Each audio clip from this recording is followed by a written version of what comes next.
बिस्मिल्लाहिर्रहमानिर्रहीम अल्लाहुम्मा सल्लि अला आले मोहम्मद सल्लल्लाहु तआला अलैहि वसल्लम। अस्सलामु अलैकुम, वेलकम टू 365 डिग्रीज ऑन 365। सबसे पहले व्यूअर्स बात करेंगे DGISPR जनरल अहमद शरीफ की प्रेस कॉन्फ्रेंस के हवाले से। बताया गया है कि बलूचिस्तान में 4 रोज़ के दौरान 3 बड़े हमले हुए, 3 बड़े वाक़यात हुए। पहले हमले के अंदर 4 मासूम शहरी शहीद हुए। उसके बाद दूसरा हमला 6 जुलाई को हुआ मंगी डैम के करीब, जो चेक पोस्ट थी, ये वो चेक पोस्ट थी जो उस पंपिंग स्टेशन की हिफाजत करती थी जिसके ज़रिए पूरे कोयटा को पानी सप्लाई किया जाता था।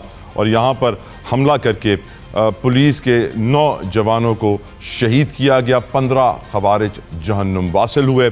इसी हमले के दौरान बताया गया कि बलूचिस्तान पुलिस के 18 जवान ऑफिसर्स को यरगमाल बना के ले गए दहशतगर्द अपने साथ, जिनको बचाने के लिए कानून नाफिज करने वाले इदारे और हमारी फोर्सेस ने भरपूर कार्रवाई की, कोम्बिंग ऑपरेशन किया, जिसके नतीजे में जैसे घेरा तंग होता गया दहशतगर्दों के गिर्द, तो उन्होंने हमारे 18 उन यरगमाल बलूचिस्तान पुलिस के जवानों को भी शहीद कर दिया। उस दिन 27 हमारे पुलिस के जवान शहीद हुए। आज तीसरा हमला हुआ है बेला बंदर की जगह बताई जाती है, जहां आर्मी का कॉन्वॉय गुजर रहा था और BLA ने उसके ऊपर हमला किया, जिसके नतीजे में 14 BLA के खवारिज फितनतुल खवारिज जहन्नुम वासिल किए गए, 11 हमारे जवान शहीद हुए।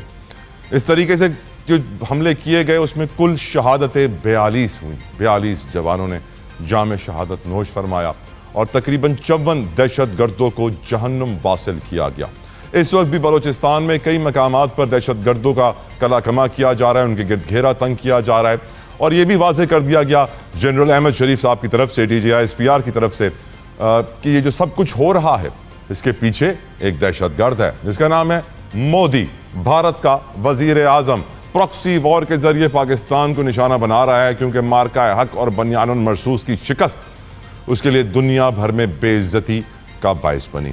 और यकीनन ये जो बलूचिस्तान में सूरत हाल है, इसके ऊपर आज गुफ्तगू करेंगे, हम तफसीलन बात करेंगे what is the way forward, किस तरह भारत को प्रॉक्सी वॉर्स में शिकस्त देनी है। एंड साथ साथ हम ये भी बात करना चाहेंगे क्योंकि दुनिया में जंगें बढ़ रही हैं, ईरान अमेरिका की जंग दोबारा शुरू हो चुकी है और इन जंगों के असरात पाकिस्तान पे पड़ते हैं, बलूचिस्तान पे ख़ास तौर पे पड़ते हैं, क्योंकि ये भी ईरान से कनेक्टेड प्रोविंस है, अफगानिस्तान से कनेक्टेड प्रोविंस है ज़मीनी लिहाज से।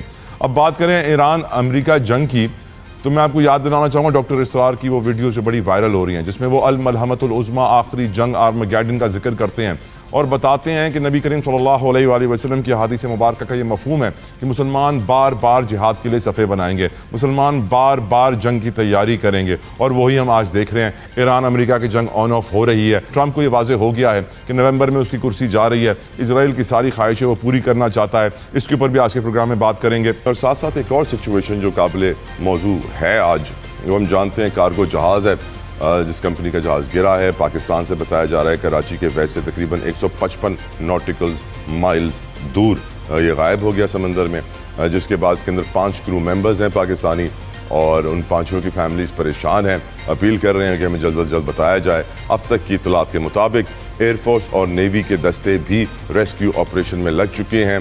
तो बहुत सारे लोगों की बहुत सारी राय है, आ रहा है, नथिंग इज़ कन्फर्म्ड, पर बताया जा रहा है कि आज के दिन के अख्ताम तक मज़ीद डिटेल्स आ जाएंगी इस हवाले से। रेस्क्यू ऑपरेशन कहीं ना कहीं अपने अंजाम को पहुँचेगा मुंतकी इंशाल्लाह और लोगों को रेस्क्यू किया जाएगा। दुआ तो यही की जा रही है, लेकिन उनकी फैमिली मेम्बर्स इस वक्त परेशान हैं। आज वो प्रेस कॉन्फ्रेंस करने का ही प्लान है उनका और वो यकीनन कौम के सामने आके अपने तहफ़्फ़ुज़ात रखेंगे, क्योंकि उस कार्गो कंपनी का ऑफिस बंद हो चुका है, सील कर दिया गया है और शारजा से फ्लाई कर रहा था।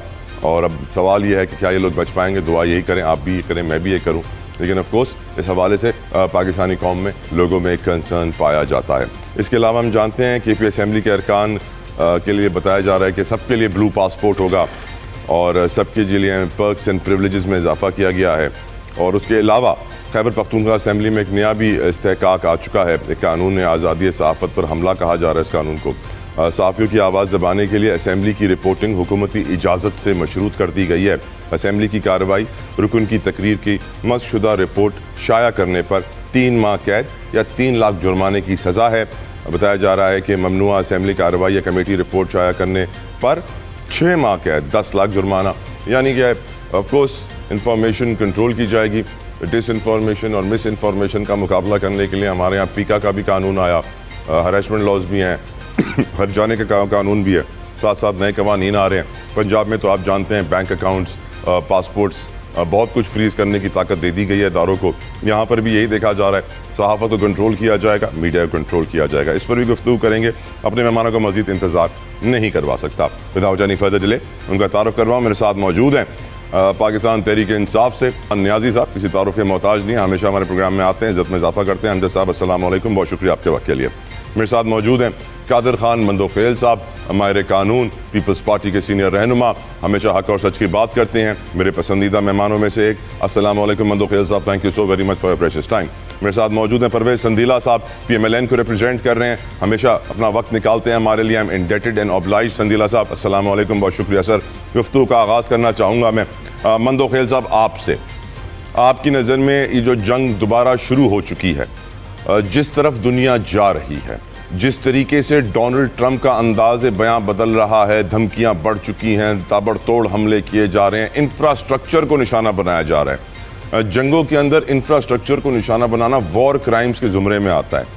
लेकिन आज हम एक ऐसे दौर से गुजर रहे हैं जहां नेतन्याहू को वॉर क्राइम्स का डर है, चाहे उसके arrest warrant international criminal court या इंटरनेशनल कोर्ट ऑफ जस्टिस से निकल आए, ना डोनाल्ड ट्रंप को वॉर क्राइम्स का डर है। इसका डर है किसी भी ताकत को आज वॉर क्राइम का डर इसलिए नहीं है कि दुनिया में कानून की बालादस्ती नहीं रही। हम सिर्फ कहते हैं ना पाकिस्तान में कानून की बालादस्ती नहीं है, लेकिन इंटरनेशनल लॉ की भी आज कोई बालादस्ती नहीं है।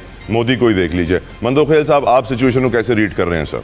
जी बहुत शुक्रिया तलहा जतोई साहब। अगर अमेरिका पहले जंग जीत जाता तो हम ये कहते हैं कि ये वायलेशन कर रहे हैं और ये जंग जो ना जीता हुआ है और ये बार बार इसकी वायलेशन कर। एक हुकूमत या एक मुल्क जो ऑलरेडी वो जंग हार चुका था, 40 साल तक ईरान पर मुख्तलिफ किस्म की पाबंदियाँ लगाई है, उसके बावजूद ईरान टस से मस नहीं हुआ, ईरानी हथियार नहीं डाला। और फिर उसके बाद आपने देखा कि दुनिया ने देखा कि अमेरिका को फेस सेविंग पाकिस्तान ही दिया। जब पाकिस्तान ने फेस सेविंग दी है तो ये चीज़ मानी जा रही थी कि चूँकि अमेरिका हार रहे थे और इस वजह से उनको जो है फेस सेविंग दी है। और फेस सेविंग के बाद उनको तो मेरे ख्याल में खामोश रहना चाहिए, उनको तो मुंह पे ताला लगाना चाहिए।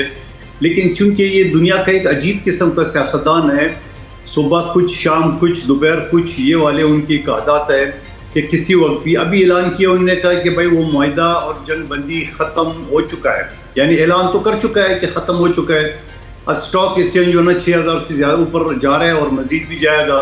तो मैं ये समझ रहा हूँ कि फिर ऑयल प्राइसेस जो है ना उसी तरह जाएंगी। तो मैं ये समझ रहा हूँ कि इनसे हासिल कुछ नहीं होगा, ईरान अमेरिका को हासिल कुछ नहीं होगा, बल्कि ये होगा ईरान की आत्म में जो अपना रमूज वाला हथियार आ गया कि एटम बम से ज़्यादा ख़तरनाक है।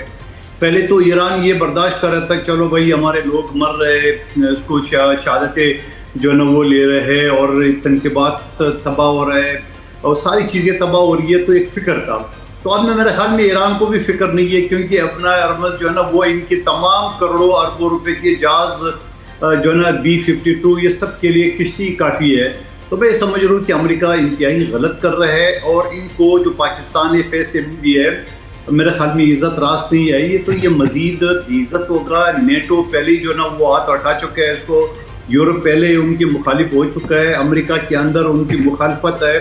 तो मैं ये समझ रहा हूँ कि जो इलेक्शन हो रहे हैं अमेरिका में मिड टर्म्स का, उसको संभालते संभालते मुझे ऐसा लग रहा है कि ये पूरा पार्टी डूब जाएगी अपने आर्मस में। बिल्कुल ठीक सर। अमजद नियाज़ी साहब, आप सिचुएशन को कैसे रीड कर रहे हैं सर? जतोई, आज एक बात साबित हो गई कि UN जो है वो प्रैक्टिकली डिज़ॉल्व हो चुका है और इस दुनिया में जो इसकी ताकत है उसकी भैंस है और कोई इंटरनेशनल कवानीन की पासदारी नहीं हो रही और जिसका जो दिल चाहता है और जिस मुल्क पे हमला करना चाहता है, चढ़ाई करना चाहता है, वो चढ़ दौड़ता है। और अमेरिका और इजराइल की मिसाल ईरान के ऊपर है कि अभी पाकिस्तान की मीडिएशन से जो मायदा तक पाए तकमील को पहुंचा, उसकी तरजीह जो है वो बखेर दी गई हैं।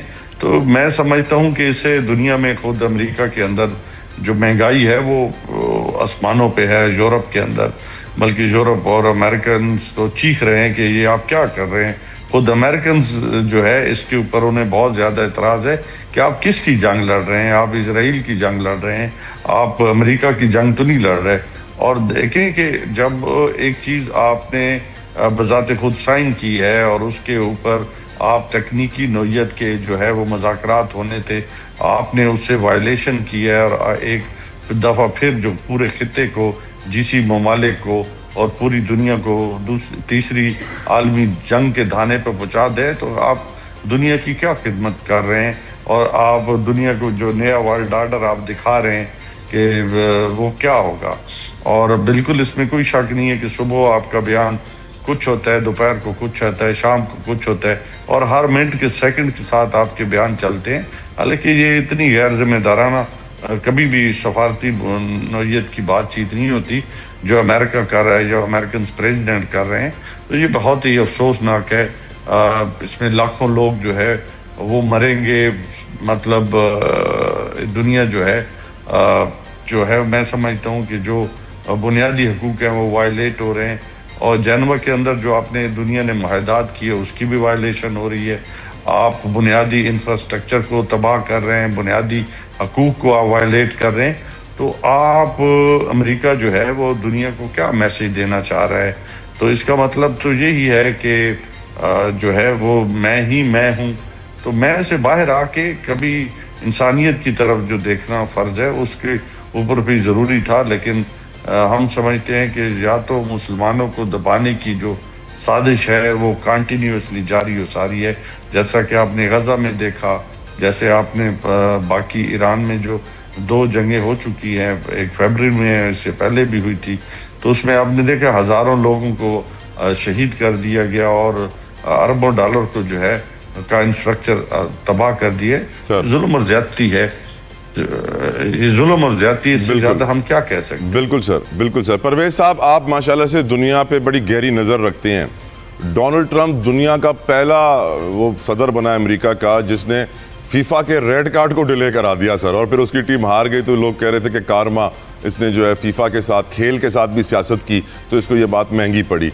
अब डोनाल्ड ट्रंप के बयानात, पल में तोला पल में माशा, नेटो को कागजी शेर कहना, यूएन की बुराई करना, इंटरनेशनल लॉज की खुली खिलाफ वर्जी करना, वॉर क्राइम्स करना, but no one will hold them responsible. आपका ओपिनियन परवेज साहब? सर वो मैंने दोनों दोस्तों की, भाइयों की गुफ्तगू सुनी, आपका इंटरव्यू सुना, बट मैं जरा थोड़ा सा, मेरा इससे ना पॉइंट ऑफ व्यू थोड़ा सा डिफरेंट है। आप इसको जरा दूसरे तनाजर में देखें।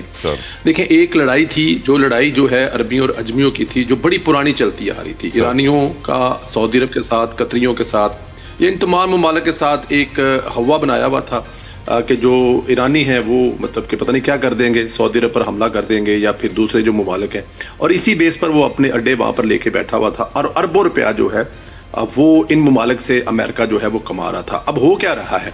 अब ये देखें कि जो आयतुल्लाह खमीनी साहब हैं, उनके जनाजे में सऊदी अरब के वफद की शिरकत करना, मेरे ख्याल में ये इस खित्ते की सबसे बड़ी न्यूज़ थी, सबसे बड़ी खबर थी, जो कि मैं और आप इससे शायद कुछ 6 महीने पहले सोच भी नहीं सकते थे कि ऐसा होने जा रहा है। ऐसा हुआ।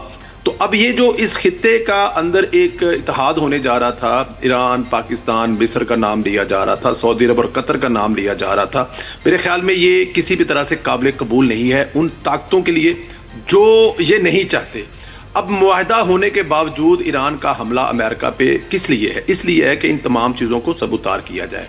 ये जो इस इलाके में ब्लॉक बनने जा रहा है, जो इस इलाके के मुसलमान इकट्ठे होने जा रहे हैं, जो सऊदी अरब, ईरान, पाकिस्तान, कतर, तुर्की, मिस्र और ये तमाम लोग जो कोई एक, अब देखें ना, वहाँ से ये भी कहा जा रहा है कि ये नेटो तर्ज पर कोई इस्लामी ब्लॉक बनने जा रहा है। ये सिर्फ ईरान के खिलाफ नहीं है, एक चीज़ ज़हन में रखनी चाहिए, ये ईरान के खिलाफ नहीं है, ये पाकिस्तान के खिलाफ है, ये सऊदी अरब के खिलाफ है और ये दूसरे मुस्लिम ममालिक के साथ भी है, बल्कि इस खित्ते के खिलाफ भी है। इस पे तो हिंदुस्तान को भी ज़रा गहरी नज़र से देखना चाहिए कि इसके आने वाले दिनों में रिजल्ट क्या होने जा रहे हैं। आपको पता है कि जब ये सुलह सफाई हो रही थी, जब मुज़ाकरात हो रही थी, फिर बाद में खबरें आई, अब देखें उसको ज़ाहिर है हमारी आर्मी ने उसकी तरदीद कर दी, लेकिन आसिम मुनीर साहब जब स्विट्ज़रलैंड में थी वहाँ पर भी उनके बारे में जो खबरें दी गई कि क्या करने जा रहे थे। फिर हमारे त्यारे जो हैं ईरानियों को लेके आ रहे हैं, छोड़ने जा रहे हैं, हिफाजत कर रहे हैं, क्योंकि एक तीसरा मुल्क ऐसा भी है जो इन तमाम चीज़ों को पसंद नहीं करता। आपने डॉक्टर सरार साहब का जिक्र किया, तो ये तो वो तमाम वही चीज़ें हैं जो फरमाया करते थे, मैं आपसे एग्री करता हूँ। तो अमेरिका जो है इस वक्त वो कठपुतली बना हुआ है एक तीसरी ताकत के हाथों में, और वो कभी भी नहीं चाहेगी कि ईरान की सुलह हो जाए, ईरान से पाबंदियां उठ जाए, ईरान अपना दुनिया में तेल बेचे, ईरान अपनी दुनिया के साथ ट्रेड करे। तो जो उसका ख्वाब है वो तो कभी पूरा नहीं होगा। परवेज साहब, कोई ऐसा तो नहीं हुआ, परवेज साहब कोई ऐसा तो नहीं हुआ कि जब डोनाल्ड ट्रंप ने शहीद खामनाई का जनाजा देखा और परेशान हुआ कि इतने सारे लोग, हम तो समझ रहे थे कि इनसे लोग नफरत करते हैं, मालूम पड़ा सब प्यार कर रहे हैं, और फिर उस जनाजे की तदफीन कंप्लीट होने से पहले जंग दोबारा शुरू हो गई है। तो ये भी एक तरीका है बताने का कि अब सीज फायर हो नहीं सकता, पैनिक हुआ है थोड़ा सा। जतोई साहब, मैं फिर वही कहूंगा, जो आप फरमा रहे हैं वो बजा फरमा रहे हैं। इतने लोगों का निकलना और उसका ये कहना कि मैं तो परेशान हूं, मैं समझता था कि लोग नफरत करते हैं, लोग इतनी मोहब्बत करते हैं, रो रहे हैं, मैं परेशान हूं। फिर इसमें 100 कंट्री के मुमालिक के वफूद का आना और ट्रिब्यूट पेश करना, खराज तहसीन पेश करना। आप ये देखें ना कि 100 मुमालिक के लोगों का, 100 मुमालिक के वफद का वहां पे आना, दुनिया भर के मीडिया का वहां पे आना, करोड़ों लोगों का बाहर निकलना। मैं वही जो बात कर रहा हूं कि इस पूरे ब्लॉक की, मतलब इसका मतलब है कि 100 मुमालिक ने तो ईरान के साथ अपने तलकात ठीक कर लिए हैं। इस दौरान रशिया ने ये भी कहा कि हमने नए मिसाइल्स भी प्रोवाइड कर दिए हैं।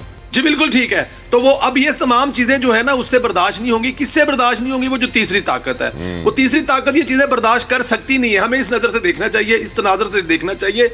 ये लड़ाई अब सिर्फ अमेरिका और ईरान की नहीं है, ये लड़ाई अब पूरे इस रीजन की बन चुकी है।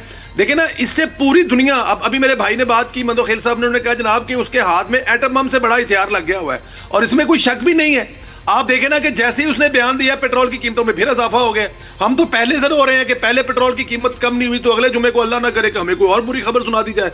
तो ये जंग तो सिर्फ फिर ईरान की ना हुई, ये तो पाकिस्तान की भी हुई, और इसके बाद हिंदुस्तान की भी बनेगी, इसके बाद बांग्लादेश की भी बनेगी, इसके बाद रीजन के बाकी दोबारा कंट्री की मिलेंगी। देखिए जो ख्वाब देखा जा रहा है ना वहां बैठकर इस पूरे रीजन का बेड़ा गर्क करने का, ये खाली ईरान नहीं है, ये बात ज़हन में रखिएगा। लेकिन और दूसरी बात एक और भी है। अब देखें जो ईरान है वो कर क्या रहा है, ईरान हमला कहां पे करेगा? जो तो साहब जरा इसको देखें कि हमला कहां करेगा।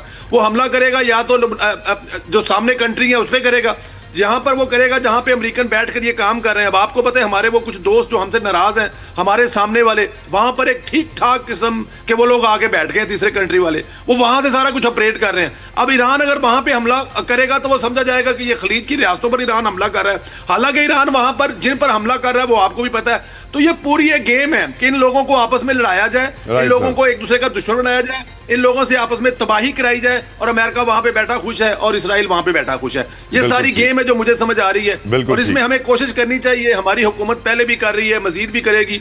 तो सऊदी अरब में भी आना चाहिए, तुर्की को भी आना चाहिए, मिस्र को भी आना चाहिए, और इन मसाइल को खत्म करने में अपना किरदार अदा करना चाहिए। मुल्क में होने वाली कानून साजी के ऊपर थोड़ी सी बात करना चाहूंगा और गुफ्तगू का आगाज करूंगा अमजद नियाज़ी साहब आपसे। इससे पहले तो हम पंजाब में देख रहे थे कि कुछ ड्रैकोनियन टाइप लॉज आ रहे थे कि अगर आपका बिहेवियर सही नहीं रहा, आप हैबिचुअल ऑफेंडर्स बिल का शिकार हो गए तो आपका बैंक अकाउंट फ्रीज हो जाएगा, आपकी गाड़ी जब्त हो जाएगी, आपके सोशल प्लेटफॉर्म जब्त हो जाएंगे, आप कुछ भी कर सकते हैं बिना अदालत में पेश किए। लोकल एडमिनिस्ट्रेशन को पावर मिल गई थी। लेकिन अब हम देख रहे हैं ये केपी के अंदर भी काफ़ी नए कवानीन आ रहे हैं। अब जो नया कानून आया है उसके तहत हर केपी असेंबली के मेंबर और उसके शरीक हयात को ब्लू पासपोर्ट मिलेगा। ऑफ कोर्स ब्लू पासपोर्ट सबका हक है, सबको मिल रहा है तो इन्हें भी मिले। लेकिन इसके अलावा जो सहाफ़त के हवाले से कवानीन लाए गए हैं जिसमें सहाफ़ियों की आवाज़ दबाने के लिए कहा जा रहा है कि कोशिश की गई है, असेंबली की कार्रवाई, रुकन की तकरीर, रिपोर्ट जो की जाएगी वो हुकूमत की इजाज़त से की जाएगी। जो नहीं करेगा, गलत काम करेगा,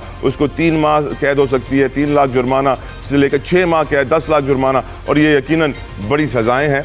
और नियाज़ी साहब आपसे शुरू करना चाहूँगा यही पॉइंट, क्यों केपी असेंबली ने ऐसा किया? पीटीआई वाले तो अपने आप को पीएमएलएन और पीपल्स पार्टी से अलग बताते हैं, लेकिन यहाँ भी उनको ब्लू पासपोर्ट की ज़रूरत पड़ गई, क्या बाहर आसानी से जाने के लिए या फिर कोई और वजह है? और सहाफ़ियों को क्यों दबाया जा रहा है? आपको लगता है कि केपी के अंदर सहाफ़ी जो हैं वो किसी और एंगल से रिपोर्टिंग करते हैं सिर्फ आपको बुरा दिखाने के लिए? नियाज़ी साहब जो तो ही इसके ऊपर जो है वो शफी जान ने अपना मौक़िफ़ दे दिया है कि केपी असेंबली तो इख्तियार ही नहीं रखती या केपी गवर्नमेंट इख्तियार ही नहीं रखती।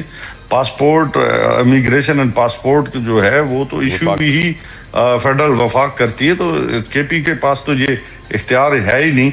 ऑलरेडी सेनेटर्स जो है मैनेज हैं, साबका मैनेज हैं, उसके बाद मेंबर जो प्रोविंशियल असेंबली है उनको 5 साल के लिए दिया जाता है, उनकी फैमिली को दिया जाए, प्रिविलेज है। इसके ऊपर कोई मैं समझता हूँ कि इम्तियाजी सलूक तो नहीं है, बल्कि ये इसके ऊपर जो है वो केपी ने बड़ा वजाहत थी और अपना बयान जारी कर दिया। और सेकेंडली जो है आज केपी के जो स्पीकर हैं बाबर सवाती साहब, इन कवानीन के हवाले से भी जो है वो तफसीली जो है प्रेस टॉक करेंगे और इसमें मजीद वजाहत आपके सामने आ जाएगी। कोई भी ऐसा इम्तियाजी जिसमें पाकिस्तान प्रिविलेज जो हो या सहाफ़ियों के हवाले से जो कवानीन हो, इसके ऊपर जो है हम समझते हैं कि पाकिस्तान, इसमें कोई शक नहीं है, पाकिस्तान तहरीक इंसाफ का एक अपना स्टांस है, मौक़िफ़ है कि पाकिस्तान के अंदर जो है वो सब यकसां हैं। हम समझते हैं कि जो है ब्राह्मण सिस्टम है ये पाकिस्तान के अंदर ख़त्म होना चाहिए। ये जो पाकिस्तान है ये सबका साझा है, सबके लिए मरात एक जैसी होनी चाहिए, सबके लिए सहूलियात एक जैसी होनी चाहिए। संदीला साहब, आप जानते हैं कि आज के दौर में narrative war is the biggest war, और लोगों का टीवी से एतबार ख़त्म हो चुका है। हर कोई सोशल मीडिया की तरफ जाता है सच सुनने ढूंढने के लिए कि क्या चल रहा है, असल खबर क्या है।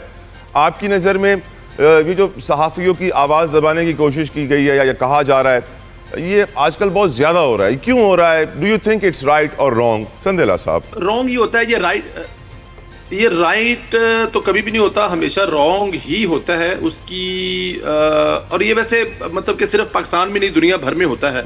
सहाफ़ियों की आवाज़ को दबाने की कोशिश की जाती है। पाकिस्तान में ज़रा इसका ववेला ज़्यादा किया जाता है। अब देखें ना कि सहाफ़ी भी सम टाइम वो कर जाते हैं जो नहीं होना चाहिए। लाहौर में 2 दिन पहले एक press conference DIG Faisal Kamran साहब ने की है, वहाँ पे जो सहाफ़ियों ने किया है, मेरा ख्याल वो भी किसी भी तरह उसको जस्टिफाई करना बड़ा मुश्किल है। सहाफ़ी जो है वो पार्टी नहीं बन सकते।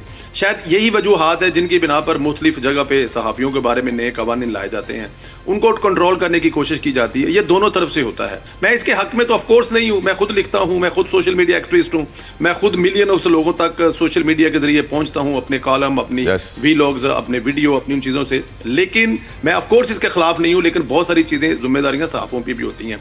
ये जो आपने KPK वाली बात की है ना, मराआत वाली, और ये चीज़ें, ये बड़ी अहम चीज़ है। देखें, अगर हम लोग 30 साल पहले की इमरान खान साहब की जो हमें वो स्टोरी सुनाते रहे, वो जो तकारीर करते रहे और वो जिसको लेकर चलते रहे, तो वो इन तमाम चीज़ों के खिलाफ लेकर चलते रहे। जो आज KPK की गवर्नमेंट जो है वो अपने मरते दम तक, मेरे ख्याल में अभी वो बता रहे थे कि स्पीकर साहब जो इस पे वो कोई प्रेस कॉन्फ्रेंस करने जा रहे हैं, अब इसमें वो कुछ मजीद ऐड ना कर दें कि ये फलां फली चीज़ रह गई थी, हम वो भी डाल देंगे। वैसे तो वहाँ तक टूल प्लाजों के टैक्स से लेकर 2 जो वो अपना उनके लाइसेंस से लेकर 8 लाइसेंस तक, मरते दम तक जो ब्लू पासपोर्ट, फैमिली तक, दोतों तक, पोतों तक, और उसके अलावा तमाम चीज़ें, और उसके बाद फिर वो असम्बली की कार्रवाई, अगर वो अंदर जो होता है बाहर लेके आना, सजाएं, कैदें, जुर्माना, मेरा ख्याल है ये बादशाहों वाली सहूलतें देकर साथ में बादशाहों वाले कानून भी नाफज किए जा रहे हैं। और अगर किसी और जगह पे ऐसे कानून हैं तो मेरे ख्याल में वो भी खत्म होने चाहिए। KPK असम्बली के साथ किसी और जगह पे है तो वो भी ये खत्म होने चाहिए। हाँ, असम्बली के जो मेंबर हैं वो जब तक उनके रुकन हैं और उनके पास ब्लू पासपोर्ट है तो वो जस्टिफाई किया जा सकता है। अगर ये कानून है तो मेरे ख्याल में इस हद तक तो ठीक है, ताहयात नहीं होना चाहिए, ताहयात नहीं होना चाहिए। बिल्कुल ठीक सर। मंदोखेल साहब, आप तो माहिर कानून है माशाल्लाह से, आपकी राय इस टॉपिक के ऊपर मोस्ट इंपॉर्टेंट है, योर ओपिनियन सर। जतोई साहब, देखिए, पहली बात तो ये कि नियाज़ी साहब ने दुरुस्त फरमाया कि ये कानून जो है ना वो वफाकी कर सकती है, क्योंकि पासपोर्ट इमिग्रेशन जो है ना ये वफाकी सब्जेक्ट है। लेकिन साथ साथ ये हरकत तो की है ना KPA असम्बली ने कि उन्होंने ब्लू पासपोर्ट जो है ना, ब्लू पासपोर्ट हर MPA का होता है मगर टेन्योर तक, जब तक की असम्बली है।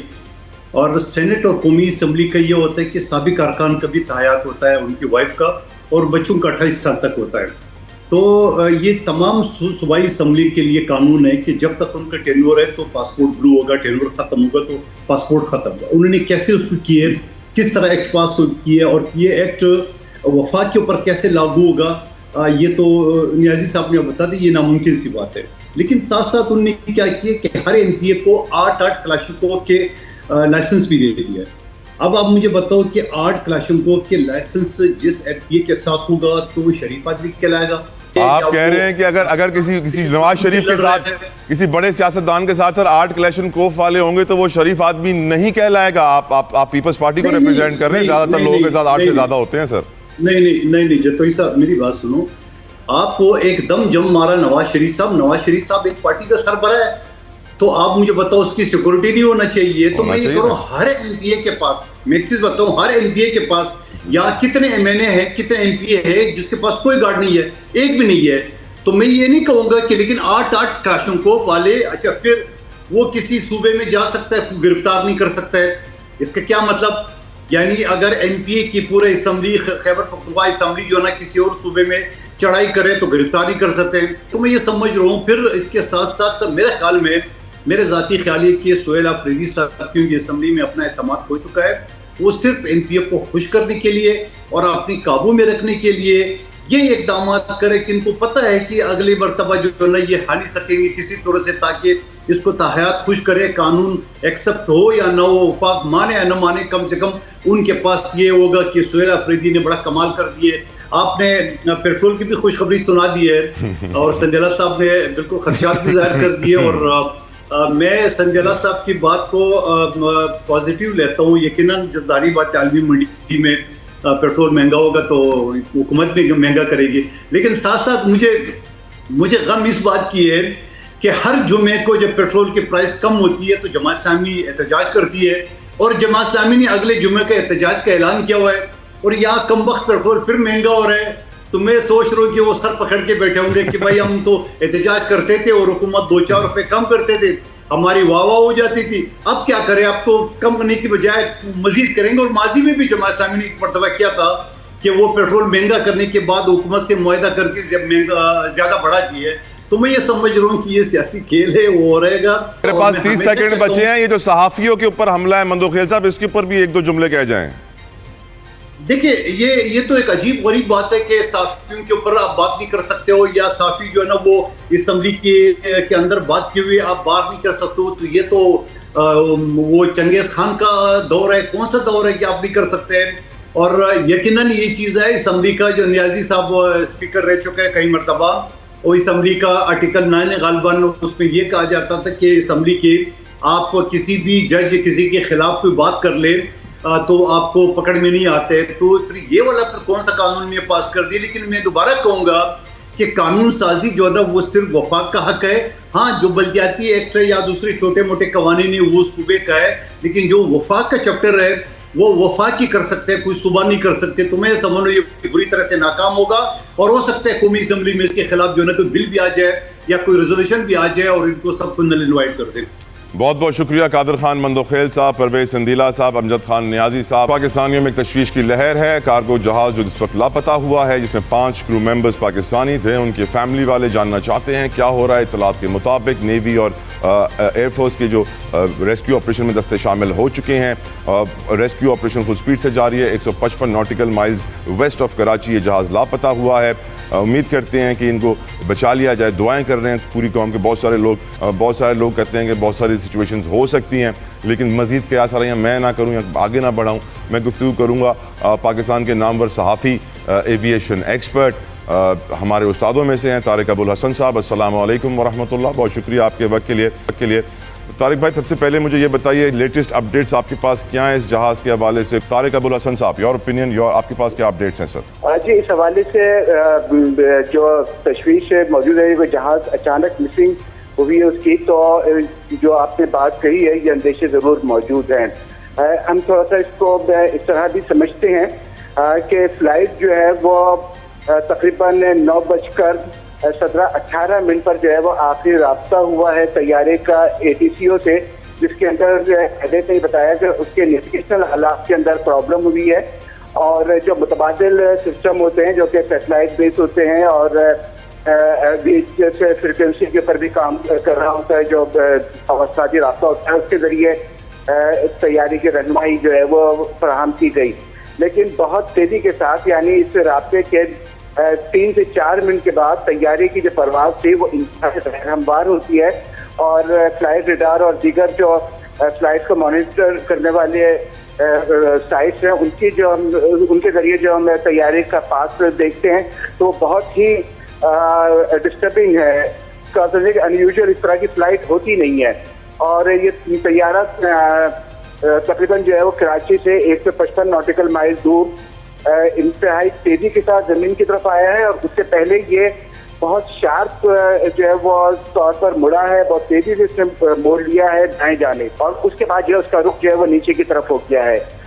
जहाज का ये वाक़या रात में पेश आया है, और कल जो है वो रात है, इसमें चांद मौजूद नहीं है इन दिनों में, तो आसमान जो है वो खासा अंधेरा होता है। जमीन समंदर के ऊपर था और समंदर के ऊपर भी जो है वो अंधेरा छाया होता है। तो एक ख्याल ये भी जाहिर किया जा रहा है कि क्योंकि नेविगेशनल हालात सही तौर पर काम नहीं कर रहे थे और जहाज को एक से ज्यादा मसाइल बैक वक्त पेश आए, जिसके अंदर जहाज की जो है वो जो मैकेनिकल सिस्टम है उसके अंदर भी कोई फॉल्ट समझ में आ रहा है। जो जहाज का पाथ देखते हुए माहिरीन का कहना है कि जहाज ने बहुत तेजी के साथ मुड़ा है, तो इसका मतलब ये कि जहाज के रडर में कोई खराबी हुई है, और जहाज के रडर जो है जहाज की सिमत मोड़ने के काम आता है। तो जहाज क्योंकि एक जानिब तेजी से मुड़ा है और उसी जानिब पे तेजी से जमीन के समंदर की तरफ आया है, तो इस बात से अंदेशा जाहिर किया जा रहा है कि जहाज जो है वो उसका कंट्रोल खत्म हो गया था पायलट के पास, और वो काबू नहीं रख सका जहाज के। मेरा तारिक भाई आपसे अगला सवाल यही है, मेरा आपसे अगला सवाल यही है, जिस तरह आपने भी समझाया और मैं गुज़िश्ता रोज़ इमरान असलम साहब को भी सुन रहा था, तो वो कह रहे थे पत्थर की तरह जहाज नीचे आया है। अगर कोई एक इंजन फेल हो जाए या कोई टेक्निकल एरर आ जाए तो पायलट मनूवर कर करके स्लो उसको डिक्लाइन करता है जहाज़ को। क्योंकि आपने माशाल्लाह से इतने सारे रेस्क्यू ऑपरेशन भी देखे हैं, इतने सारे एक्सीडेंट्स को कवर भी किया है, जिस तरीके से ये जहाज एकदम से नीचे आया है। देखिए, इस बारे में जरूर जो है वो ये अंदेशा मौजूद है, क्योंकि मैं एक और इसमें अहम बात ऐड करूं कि जिस वक्त पायलट किसी हंगामी सूरत हाल से दो चार होता है और उसको नजर आता है कि वो तैयारे पे कंट्रोल नहीं रख सकेगा, तो वो मेडे कॉल देता है। इस पूरे वाक़े के अंदर सबसे अहम चीज ये है कि पायलट ने कोई मेडे कॉल नहीं दी है। इसका मतलब ये है कि जो कुछ जहाज के साथ हुआ वो इतना अचानक हुआ है कि पायलट को इस बात का भी मौका नहीं मिल सका कि वो मेडे कॉल दे। तो ये भी इस बात से अंदेशा है कि क्या जहाज को फजा में ही कोई ऐसा हादसा पेश आया है जिसकी वजह से वो फजा में ही बिखर गया है। तारिक भाई आखिरी सवाल मुझे ये बताइए कि ये रेस्क्यू टेक्नोलॉजी कहाँ पहुंच गई है, कैसे कैसे जदीद आलात आ गए हैं, फिर भी रेस्क्यू ऑपरेशन इतना टाइम ले रहा है, फैमिली परेशान है, मालूम नहीं पड़ रहा बचे नहीं बचे उनके घर वाले, ये क्यों इतना टाइम लगता है रेस्क्यू ऑपरेशन में तारिक अबुल हसन साहब? देखिए, एक तो ये कि ये समंदर के ऊपर हुआ है। समंदर के ऊपर जो भी तैयारा किसी हादसे का शिकार हो तो हमेशा उसको ढूंढना एक मुश्किल अमल होता है, और इस वक्त मानसून का सीजन है, समंदर में लहरें बहुत ज्यादा हैं, तुगयानी समंदर में बहुत ज्यादा है, तो जो भी चीज समंदर में मौजूद होगी वो अपने मुकाम से कई सौ किलोमीटर दूर पहुंची होगी। किसी समंदर में गिरी है तो वो उस जगह मौजूद नहीं होगी। लेकिन बहरहाल सैटेलाइट टेक्नोलॉजीज मौजूद हैं। पाकिस्तान ने जो हाल ही में एक सैटेलाइट फजा में भेजा है, उसके अंदर भी ये सलाहियत है कि समंदर के ऊपर अगर वो कोई हरारत महसूस करता है तो उसके सेंसर्स उसको डिटेक्ट कर सकते हैं। इसके अलावा समंदर की सतह पे अगर कोई ऑयल बहता है तो उसको डिटेक्ट कर सकते हैं। तो जहाज अगर समंदर पे गिरा है, क्योंकि अभी तक हम कोई बात पूरी तरह तस्दीक के साथ नहीं कह सकते, अगर समंदर पे गिरा है तो उसका ऑयल भी जो है वो समंदर के ऊपर बिखरा होगा, तो मसनूई सैयारों के जरिए ये चीज डिटेक्ट हो सकती है।